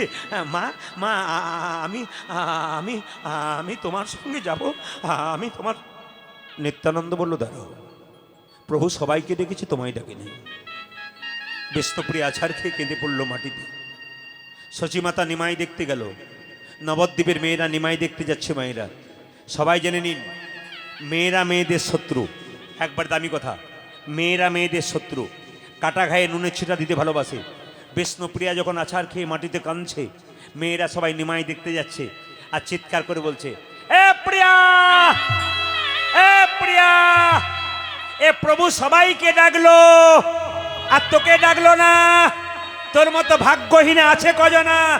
এ প্রিয়া, এ প্রভু সবাইকে ডাকলো আর তোকে ডাকলো না, তোর মতো ভাগ্যহীন আছে। কাটা ঘায়ে নুনের ছিটা। 14 বছরের মেয়েটা কেমন উত্তর দিচ্ছে দেখুন। আমায় ভাগ্যহীনা বললে? আমার মতো ভাগ্যবতী আছে কজন? যাকে দেখবার জন্য হাজার হাজার মানুষ চলে যায়, সে তো হাজার হাজার মানুষের নয়, সে তো আমার মানুষ। আমার মানুষকে দেখবার জন্য যদি হাজার হাজার মানুষ চলে যায়, তবে আমার মতো ভাগ্যবতী নিতাই গৌর হরি কজন? যাকে দেখবার জন্যে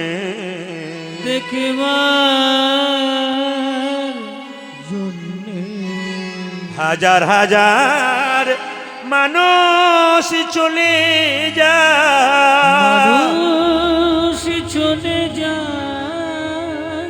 সে তো হাজার হাজার মানুষের নয়, সে তো হাজার হাজার মানুষের নয়।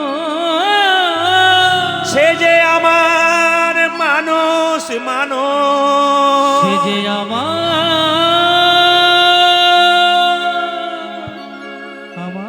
মানুষ।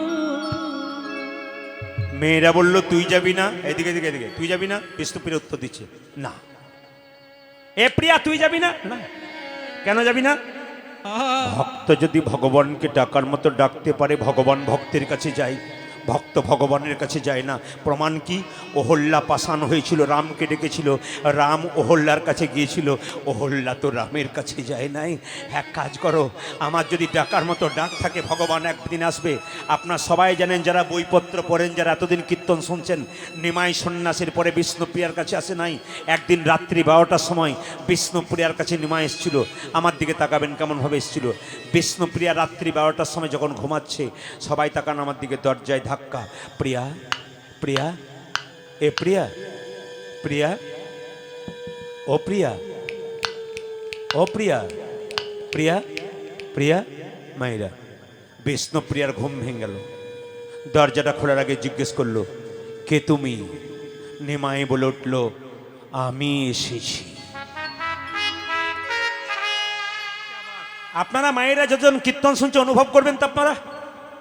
বহুদিন পর যদি স্বামী রাত্রি 12টার সময় আপনার দরজায় ধাক্কা দেয়, আপনার অবস্থা কি হয়?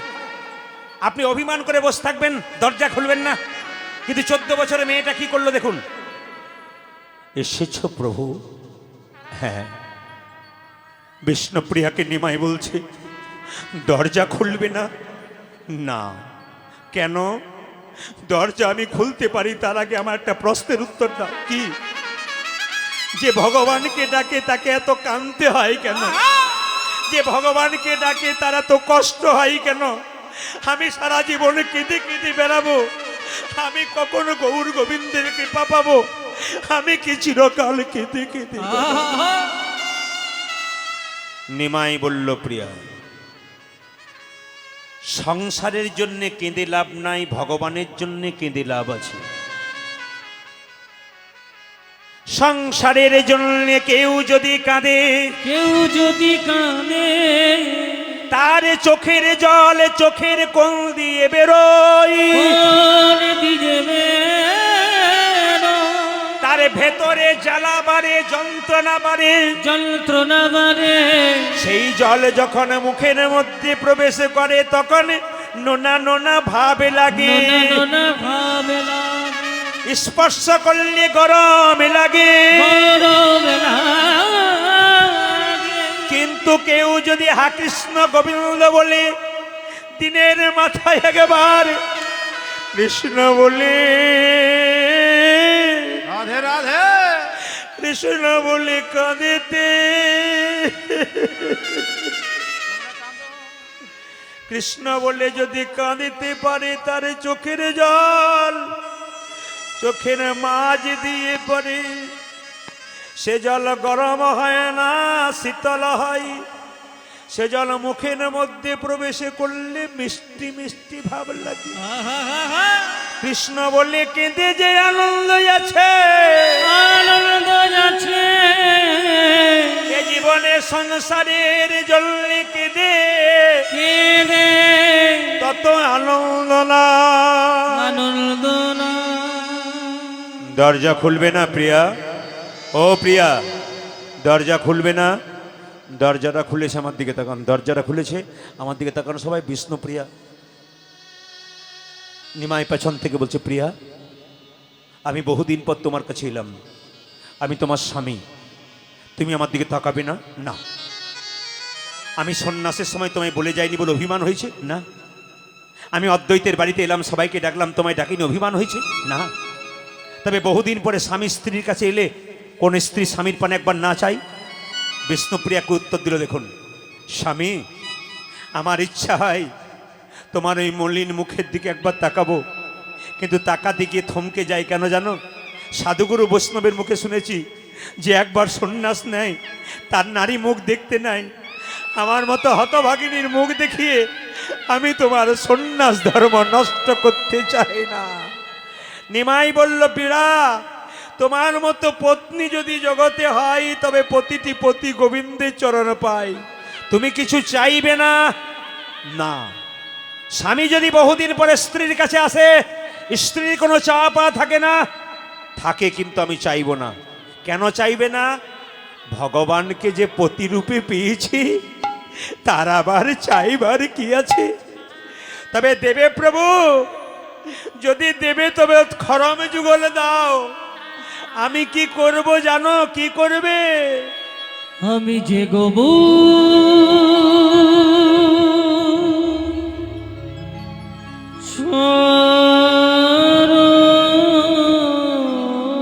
উলধ্বনি সবাই। সার করেছি, মুখে গোবর গোবর বলেব, ভক্তি ভরে উলধ্বনি দিন, আপনার কৃপা হয়ে যাবে। ভক্তি ভরে। গোবর ছাড়া এ জীবনে আমার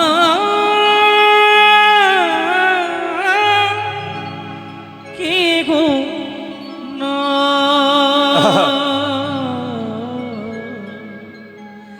গোবর ছাড়া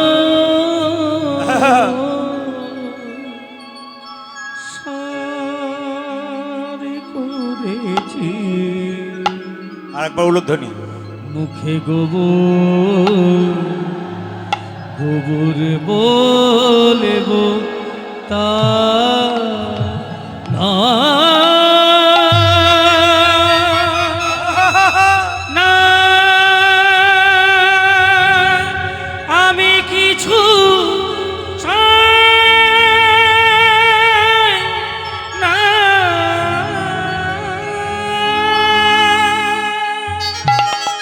আজকে সিরাকুল নস্কর পাড়াতে আমি 6 বছর আগে এসেছিলাম। সেই 6 বছর থেকে প্রতি বছর এখানকার ভাইরা আমাকে চেষ্টা করে যাচ্ছে, কিন্তু আপনাদের চরণের আশীর্বাদ নিয়ে আমি এখন বহু দূরে চলে গেছি, এই জন্য আমি আসতে পারি না। আমি শুধু জেলায় জেলায় নেই, আমি রাজ্যে রাজ্যে আছি, আমি বিদেশে পর্যন্ত আছি, এই জন্য প্রচুর চাপের জন্য সময় দেওয়া যায় না। এনারা 1 বছর আগে কথা বলেছিলেন, আমি আসতে পারলাম, আপনাদের চরণাশ্রিত হতে পারলাম। শুধু আপনাদের আসরটা খুব ভদ্র আসর। দক্ষিণ চব্বিশ পরগনাতে প্রচুর ভালো ভালো আসর আছে, তার মধ্যে সিরাকুল নস্কর পরে একটা নাম আছে, খুবই ভদ্র আসর, খুবই ভালো আসর। আমি জানি এক সময় বেলা 3টের সময় গান করে এক জায়গায় চলে গেছিলাম, বহুদিন আগেকার কথা, আমার তখন মনে আছে। ইউটিউবে তখন আপনারা দেখেন নাই। এখানে অনেক ভক্ত এসছে, যাদের গ্রামে আমি গান করে এসেছি। খুব সুন্দর সুন্দর আসর। আপনাদের সামনে নিবেদন রইল, মহাপ্রভুর বাণীটাকে সবাই রক্ষা করুন। 10এ 5 সবে মিলে দাঁড়েতে বসিয়া কীর্তন করহ সবে হাতে তালি দিয়া। আজকে নস্কর পাড়ার এই জায়গাটাকে বৃন্দাবন তৈরি করুন, হাততালি দিয়ে কীর্তন করে সবাই মিলে একসঙ্গে হাত ওঠান। সবাই হাত ওঠাবেন, আমি সবার কাছে বলবো সবাই হাত তুলবেন, একসঙ্গে হাত তুলবেন, একসঙ্গে একবারে অ্যান্টেনা তুলুন, একসঙ্গে তুলুন, একসঙ্গে। হরি হরয়ে নম কৃষ্ণ। 10এ 5 সবে মিলে দাঁড়িতে বসিয়া কীর্তন করহ সবে হাতে তালি দিয়া। মহাপ্রভুর বাণী। আমাদের হিন্দুদের কোনো ধর্মীয় স্কুল নাই, এটা স্কুল মহাপ্রভু তৈরি করলেন, তাই সবাই মিলে হাত তালি দিয়ে একসঙ্গে কীর্তন করুন, একসঙ্গে।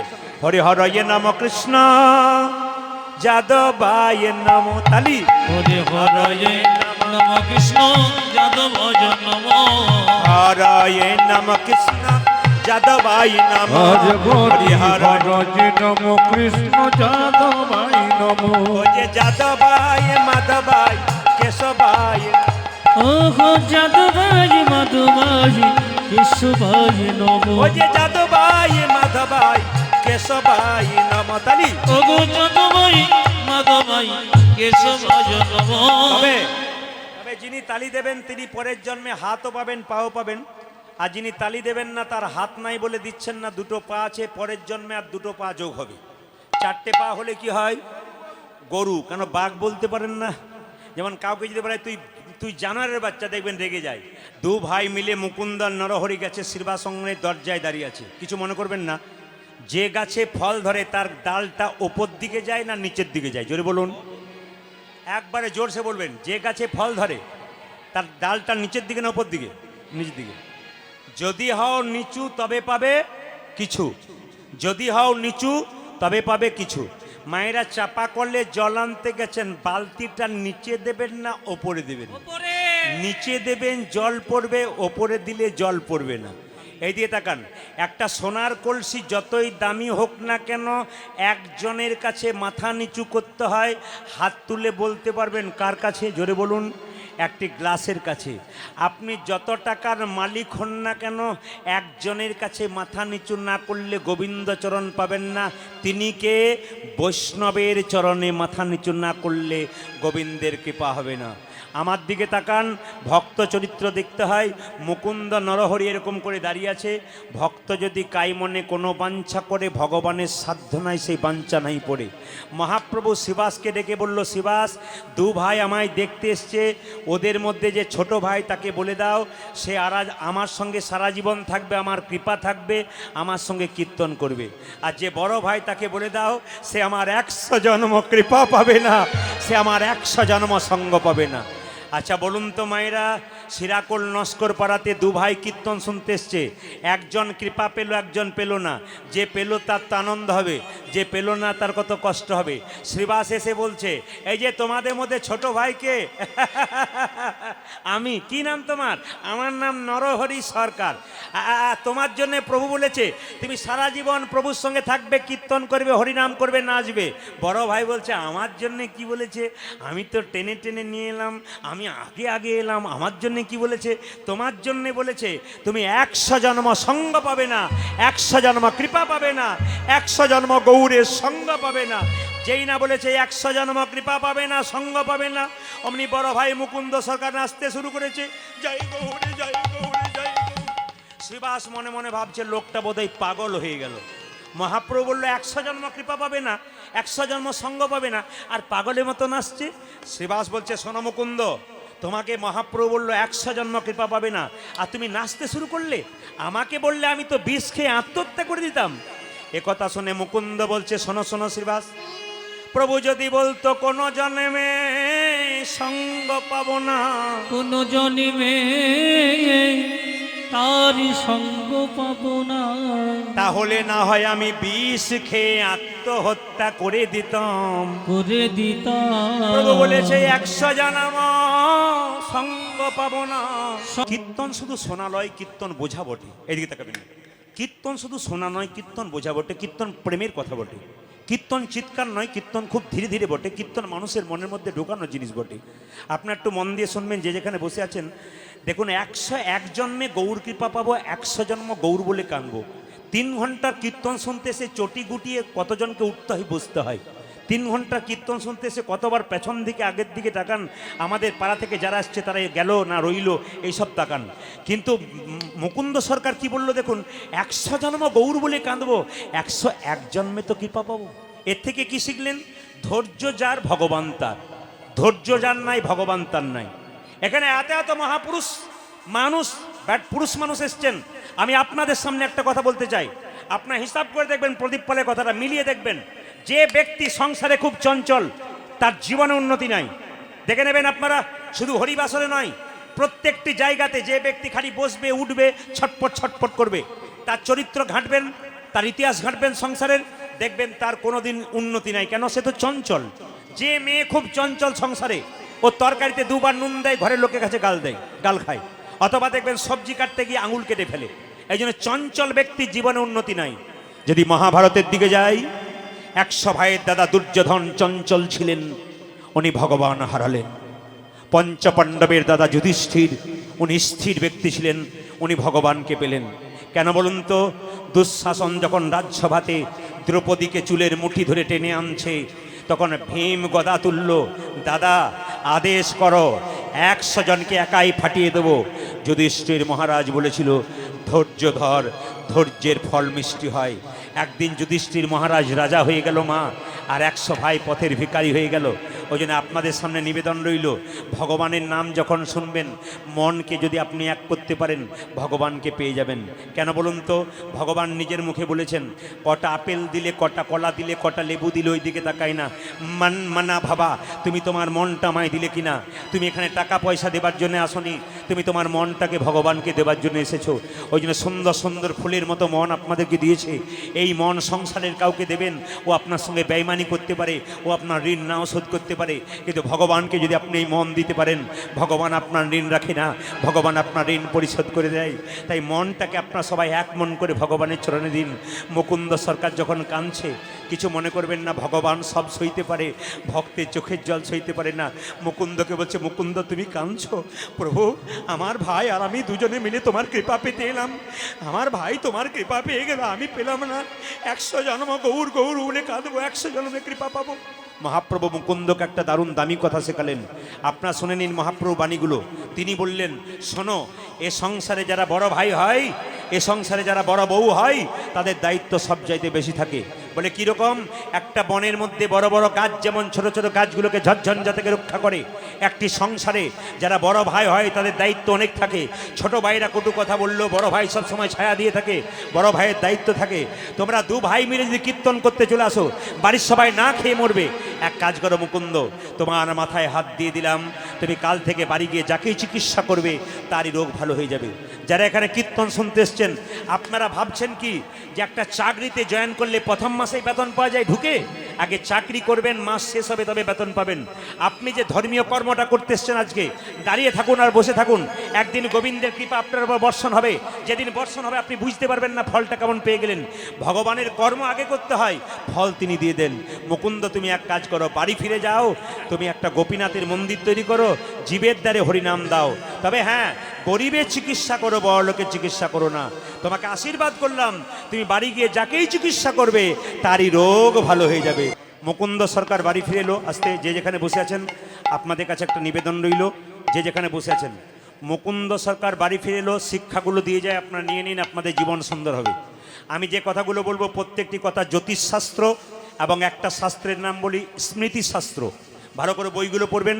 যারা স্মৃতিশাস্ত্র বই কিনবেন দেখবেন ছোট্ট ছোট্ট গল্প দেওয়া আছে, ছোট্ট ছোট্ট জীবনের শিক্ষা দেওয়া আছে। আজকে কীর্তনের ফাঁকে ছোট্ট ছোট্ট শিক্ষা দিয়ে দেবো। বাড়িতে বাড়ি তৈরি করবেন, মুকুন্দ সরকার বাড়ি ফিরে গেল, মন্দির তৈরি করলো। বাড়ি তৈরি করার সময় মন্দিরটা আপনি কোন জায়গায় করবেন? আস্তে, বাড়ি তৈরি করবার সময় মন্দিরটা করবেন বাড়ির ঈশান কোণে। জোরে বলুন, কোথায় বললাম? বাড়ির ঈশান কোণে। জ্যোতিষশাস্ত্র বলল, যদি কারো বাড়ি তৈরি করতে গিয়ে ঈশান কোণে পায়খানা বাথরুম হয়, জ্যোতিষশাস্ত্র যদি আপনারা কেউ পড়েন তাহলে জ্যোতিষ পরিষ্কার করে বলে দিয়েছে, যদি কেউ বাড়ি তৈরি করার সময় ঈশান কোণে বাথরুম পায়খানা করেছেন, 1 বছর কি 2 বছরের মধ্যে আপনার বাড়িতে একজন সুসাইড করছে। একবারে খাতাতে নোট করে লিখে রাখুন, পাক্কা কথা। যদি আপনি ঈশান কোণে যদি বাথরুম পায়খানা করেছেন, একবারে জেনে নিন, জ্যোতিষশাস্ত্র পরিষ্কার করে বলছে, প্রতিটি জ্যোতিষ বন্ধু, আমার অন্তত 20 জন জ্যোতিষ বন্ধু আছে, সবার সঙ্গে আলোচনা হয়, বলছে ঈশান কোণে বাথরুম পায়খানা হলে 1 বছরের মধ্যে একজন সুসাইড করছে, একবারে পাক্কা কথা। যদি সুসাইড কেউ নাও করে, সুসাইড করতে ফিরে আসে, তার বাড়ির কাজ সফল হয় না। ওই জন্য ঈশান কোণে ভগবানের মন্দির করতে হয়, বাড়ির অগ্নি কোণে রান্নাঘর করতে হয়। আর একটা স্মৃতিশাস্ত্রের কথা বলে দিই, আপনার বাড়ির ভেতরে আপনি মন্দির করতে পাবেন না। কোন বাড়িতে? যে রুমে আপনি শুয়ে থাকেন সেখানে কোনো ঠাকুর মন্দির থাকবে না। যে রুমে আপনি শুয়ে থাকবেন সেখানে কোনো ঠাকুর মন্দির। আমি আপনাদের সামনে একটা কথা বলতে চাই, প্রতিটি ভাগবত পাঠক, আপনার দেবকীনন্দন ঠাকুর নাম শুনেছেন, আপনারা মুরারি বাপু নাম শুনেছেন, আপনারা গোবিন্দ বল্লভ শাস্ত্রী নাম শুনেছেন। বিখ্যাত বিখ্যাত যারা ভাগবত পাঠক আছে তাদের সঙ্গে আমার সম্পর্ক খুব ভালো। আপনারা শুনে নেবেন, জেনে নেবেন, পড়ে নেবেন। প্রত্যেকটা লিঙ্ক আমার কাছে ধরা আছে, প্রত্যেকটি পড়াশুনোর বই আমার কাছে আছে। আমি প্রত্যেকটি বই থেকে আজকে প্রমাণ দিয়ে দিয়ে আপনাদের বলবো, আপনারা মন দিয়ে শুনবেন। যে যেখানে বসে আছেন একটা একটা করে বলে দিই, আপনারা বাড়ির ভেতরে কোনো ঠাকুর রাখতে পাবেন না, মন্দির। প্রশ্ন করবেন, প্রদীপ বাবু আমার তো বাড়ি নাই, একটাই বাড়ি, ওর মধ্যে শুয়ে থাকি, কর্ম করি, খাই, তাহলে কি আমার ঠাকুর মন্দির থাকবে না? শাস্ত্র আপনাকে বলে দিয়েছে, হ্যাঁ আপনি রাখতে পারেন, তবে বিধান আছে। আপনি একটা সিংহাসনের মধ্যে বাড়ির ভেতরে রাধাকৃষ্ণ রাখতে পারেন, কিন্তু মাথায় রাখতে হবে শোবার সময় সেই রাধাকৃষ্ণর সিংহাসনটাতে একটা পর্দা লাগিয়ে দিতে হবে। আপনি যখন রাত্রিবেলায় ঘুমাবেন তখন আপনাকে পর্দা লাগিয়ে দিতে হবে। খুব ভালো করে শুনবেন, বাড়িতে একটির বেশি 2টি শিবলিঙ্গ রাখতে নাই, বাড়িতে একটির বেশি 2টি নারায়ণ শিলা রাখতে নাই, বাড়িতে 2টির বেশি 3টি শঙ্খ রাখতে নাই। শঙ্খ 2টি রাখতে হয়, একটি জলশঙ্খ, একটি বাদ্যশঙ্খ। যে শঙ্খটা জলশঙ্খ, ওই জলশঙ্খ দিয়ে গোবিন্দকে অভিষেক করা হয়, ভগবানকে স্নান করা হয়, আর বাদ্যশঙ্খ বাজানো হয়। মন দিয়ে শুনবেন, যে প্রদীপটা আপনি জ্বালাচ্ছেন বাড়িতে মন্দিরে, সেই প্রদীপটা যখন জ্বালাবেন, প্রদীপ সানের ওপরে থাকবে না, নিচে থাকবে না। প্রদীপের নিচে ধান দিতে হয়, চাল দিতে হয়, গম দিতে হয়। যদি তাও না পারেন তাহলে প্রদীপটার নিচে একটু ফুল দিতে হয়, তারপর প্রদীপটাকে বসাতে হয়। এমনি শুধু প্রদীপ বসাতে নেই, অন্যায় হয়। মন্দিরে যারা যে কিছু কাজ করছেন, শাস্ত্র বলছে মন্দিরে প্রদীপ ভগবানের সোজাতে নয়, তেলের প্রদীপ বা তিলের প্রদীপ সবসময় ভগবানের বাঁ দিকে, এবং যখন আপনি ঘিয়ের প্রদীপ দেবেন ভগবানের ডান দিকে। ভালো করে শুনবেন, কিছু কাজ আমরা ভুল করি, সেগুলো ঠিক করে নিতে হবে। তেলের প্রদীপ বা তিলের প্রদীপ ভগবানের বাঁ দিকে, এবং ডান দিকে কি প্রদীপ? ঘিয়ের প্রদীপ। আমি বারবার একই কথা আসলে বলবো, প্রচুর লাইভ হচ্ছে, ইউটিউব হচ্ছে, সবাই শুনছে, প্রত্যেকটি কথার একটা করে প্রমাণ আছে, সে প্রমাণ আমি দেখিয়ে দিতে পারবো। আমি প্রত্যেকটা শাস্ত্রের কথা অনুযায়ী বলবো, আপনারা মাথায় রাখবেন কথাগুলো। মুকুন্দ সরকার বাড়ি ফিরে গেল, সকালবেলায় তার স্ত্রী গোবর জল ছড়া দিচ্ছে। মায়েরা বলুন তো, একটু রিভাব দাও হালকা। ভগবানের রূপের কথা গাইছে, কিন্তু একটা কথা আপনাদের বলবো, আপনার তিলক নেবেন।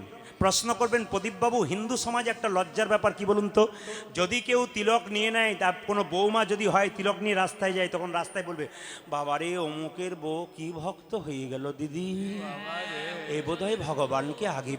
এইটা আমাদের লজ্জা, এইগুলোকে সাবধান করতে হবে, নইলে হিন্দু সনাতন ধর্ম টিকবে না। আমি একটা কথা বলি, নিন্দুক মানুষের স্বভাব আপনি পরিবর্তন করতে পারবেন না। আপনি আসরে আসরে দেখবেন প্রচুর জন আছে নিন্দুক, এই নিন্দুকের মুখে আপনি হাত চাপা দিতে পারবেন না। কেন? জেনে নিন মহাপণ্ডিতের কথা, নিম পাতাকে যতই মিষ্টি রসে ভেজান ওর তেতো যায়। জোরে বলুন, যতই মিষ্টি রসে ভেজান তেতো যায় না। নিন্দুক লোক যারা নিন্দা করা স্বভাব, তাদের নিন্দা আপনি বন্ধ করতে পারবেন না। নিম পাতার মতো তো, ওদের যতই আপনি বলুন, ও তো মিষ্টি রসে ভেজালে ও তো ভিজবে না, ও তেতো। তবে হ্যাঁ, হাতি রাস্তা দিয়ে যায়, কুকুর ঘেউ ঘেউ করে, হাতি ঘেউ ঘেউ করে না, হাতি নিজের রাস্তায় যায়। কৃষ্ণ ভক্ত যারা হয় হাতির মতো হয়, নিন্দুক যারা হয় কুকুরের মতো হয়। আপনার নিন্দুক নামক কুকুরের দিকে তাকাবেন না, আপনার ধর্ম করে যাবেন। জোরে বলুন, হিন্দু সনাতন ধর্ম কি? জোরে বলুন, হিন্দু সনাতন ধর্ম কি? হিন্দু সনাতন ধর্ম কি? মহাপ্রভু কি? অন্যান্য ধর্মের মতবাদ, কিন্তু সনাতন ধর্ম ছিল, আছে, চিরকাল থাকবে। এই জন্য আপনাদেরকে বলে যায় মায়েরা, তিলক আপনারা নেবেন, আপনাদের বাচ্চাকে দেবেন। আপনি কি খাবেন ওটা প্রশ্ন নয়, আগে স্কুলে ভর্তিটা হন। আমার দিকে তাকান, তিলকের পদ্ধতি আমি আপনাদের বলে দিই, আপনাদের কাউকে দেখাতে হবে না, আমার দিকে তাকিয়ে নিন, এই ব্যবস্থা করবেন। শাস্ত্র নিয়ম বলে দিয়েছে, যদি কেউ আমাদের মতো তিলক না করতে পারেন, সবাই স্নান করবেন, একটু সময় নেবেন। তুলসী গাছে জল দেওয়ার পর আপনি হাতে কিছুটা জল নেবেন, এই আঙুলটা করে আপনি, আমি যেমন তিলক নিয়েছি এরকম জল তিলক নিয়ে নেবেন। সবাই তাকান আমার দিকে, সবাই হাতে এক গন্ডু জল নিয়ে জল তিলক করে নেবেন। যেমন তিলক করেছেন জল তিলক করে নেবেন। কেন? জল তিলকের নিয়ম শাস্ত্রে আছে। আপনি যদি এই তিলক না করতে পারেন, আপনি জল তিলক অবশ্যই করতে পারেন, কেউ দেখতে পেল না, কিন্তু তিলক আপনার হয়ে গেল। যদি আপনি মনে করেন যে তিলকের একটু দরকার আছে, অর্ধ তিলক, সাইকেলে চাপি বাচ্চা ছেলেরা প্রথমে কি সিটে চেপে যায়? প্রথমে হাফ প্যান্টের, তারপর সিটে চাপে। আপনি এক কাজ করবেন, তুলসী মন্দিরে জল ঢালছেন, তুলসী মন্দিরের নিচে যে তুলসী গাছের নিচে যে মাটিটা রয়েছে, আপনি সেই মাটিতে এই আঙুলটা করে, এটার নাম বৃদ্ধাঙ্গষ্ঠী, এটার নাম তর্জনী, এটার নাম মধ্যমা, এটার নাম অনামিকা, এটার নাম কনিষ্ঠা। আপনারা বাচ্চাদেরকে স্নান করার পর বলবেন, আগে যা তুলসী মন্দিরে জল দে, তুলসী মন্দির পরিক্রমা কর, তুলসী মন্দিরের নিচে যে মাটিটা রয়েছে, মায়েরা হরে কৃষ্ণ বলতে বলতে আপনি এই হাতে কপালে একটা ফোঁটা নিয়ে নেবেন, তুলসী গাছের নিচের মাটির ফোঁটা, আপনার তিলকের অর্ধাংশ হয়ে যাবে। আপনি একটু তিলকের কৃপা কিন্তু পেয়ে গেলেন। প্রশ্ন করবেন, প্রদীপবাবু এই আঙ্গুলে কেন বললেন? এটার নাম অনামিকা, এটার কি নাম নাই? এটা ভগবান বিষ্ণুর আঙ্গুল। যারা দীক্ষা নিয়েছেন, গুরুমন্ত্র নিয়েছেন, তারা তাকাবেন, সবাই কিন্তু মন্ত্র ভজন শুরু হয় এই আঙ্গুল থেকে। তাকান, হ্যাঁ কি না বলুন। যারা সাধুগুরু বৈষ্ণব আছে তারাও জানতে পারছেন, যারা সাধারণ মানুষ আছে তারা জানতে পারছেন, সব সময় এই আঙ্গুল থেকে কিন্তু মন্ত্র ভজন শুরু হয়। এইবার লক্ষ্য করুন, তিলক আপনারা নেবেন। এখন যেই না বর্ণনা করছে মুকুন্দ সরকার বলছে, হ্যাঁ আর কি দেখলাম, চিবানো পানটা তার স্ত্রীকে দিল, পেটে বাচ্চা এলো। বাবা, আপনারা ইউটিউবে প্রচুর গান শুনছেন, আপনাদের নতুন কথাগুলো ছোট ছোট করে বলে যাই, বেশি কিছু বলবো না, শুধু শুনে রাখুন। মেয়েদের পেটে বাচ্চা এলে অনুকূল ঠাকুর বললেন, এদিকে তাকান, অনুকূল ঠাকুর বললেন, আসতে, অনুকূল ঠাকুর কি বললেন? মেয়েদের পেটে বাচ্চা এলে কয়েকটা নিয়ম পালন করতে হয়। আপনাদের আগামীতে যাদের মেয়েদের পেটে বাচ্চা আসবে, আপনাদের সামনে একটা ছোট কথা বলে যাই, আপনারা কীর্তন শুনছেন, কীর্তন কমিটির ভাইরা আপনাদের কাছে ভিক্ষার জন্য একটু যাবে, আপনার ভিক্ষা দিন। আমি কিন্তু আজকে বাবা যখন ঢুকে গেল দরজায়, গোপীনাথ নাড়ু খাচ্ছে, অর্ধেকটা পাথরের নাড়ু হয়ে গেল। ছেলে বলছে বাবা আমি আসল নাড়ু দেখছি। গোপীনাথ বলছে তুই আসল নাড়ু দেখছিস? বলে হ্যাঁ। বাবা বলছে আমি দেখছি পাথরের নাড়ু। গোপীনাথ বলল তোর হাতটা তোর বাবার মাথায় দিয়ে, দেখতে পাবে আমি নাড়ু খাচ্ছি। যে না হাতটা দিয়েছে গোপীনাথ, হাত দিতে বলেছে তার ছেলের মাথায়, বাবা ছেলের মাথায় হাত দিয়েছে। ছেলে যখন বাবার মাথায় হাত দিয়েছে, কি দেখলো? অদ্যপি খণ্ডপুরে অর্ধনাড়ু আছে করে, অদ্যপি খণ্ডপুরে অর্ধনাড়ু আছে করে, দেখে যত ভক্তগণ জনে জনে, দেখে যত ভক্তগণ জনে জনে, বজ্র মদন যেই শিরগুণন্দন সে, বজ্র মদন যেই শিরগুণন্দন সে, উদ্ধব দাস রস ভনে উদ্ধব দাস রস ভনে ভনে, আজ মিলন হলো রে।